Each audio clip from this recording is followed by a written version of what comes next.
सांगलीच्या जतमध्ये एका शिक्षण संस्थेमध्ये बेकायदेशीररित्या शिक्षक भरती सुरू असल्याचा आरोप करण्यात आला। शिक्षण संस्थेच्या अध्यक्षपदावरून संचालक गटामध्ये वाद न्यायप्रविष्ट आहे।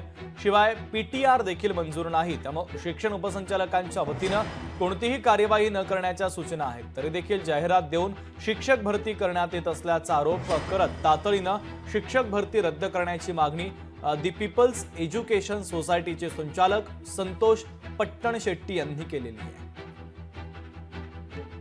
कोणतेही पीटीआर नसताना सचिव विजय निंगोंडा पाटील आणि मुख्याध्यापक यांनी आणि बाकीचे जे सर्व संचालक आणि गब्बी चंद्रशेखर रेवप्पा गब्बी हे सर्वजण मिळून आर्थिक गोंधळ फसवणूक करणार आहेत। याचा संबंध मी सर्व तालुक्यातले आणि जिल्ह्यातल्या उमेदवारांना स्पष्ट सांगतो, हे बोगस संचालक मंडळ आहे। कोणी या नोकरीच्या आमिषाला बळी पडून मुलाखतीला येऊ नका। मुलाखतीला आल्यास तुमची आर्थिक फसवणूक होईल आणि फसवणूक झाल्यास संस्था जबाबदार राहणार नाही, याची आपण नोंद घ्यावी। मी ह्या बेकायदेशीर तक्राराबाबत मी कलेक्टर त्यांचं CEO यांच्याकडे मी आता तक्रार करणारच आहे आणि यांच्यावर गुन्हे दाखल करणार आहे। सर्व कायदेशीररित्याच आम्ही भरू लागलेले आहे। विद्यार्थ्यांचं शैक्षणिक नुकसान होऊ नये याची काळजी घेऊन आम्ही रीतसरच पदभरती आम्ही करू लागलेले आहे। आम्हाला मिळालेल्या माहितीनुसार सुरुवातीचे ज्यावेळी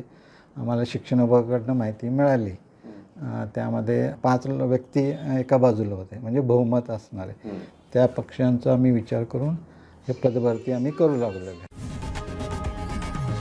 लोकशाही मराठी ऐका, पहा, जागरूक रहा।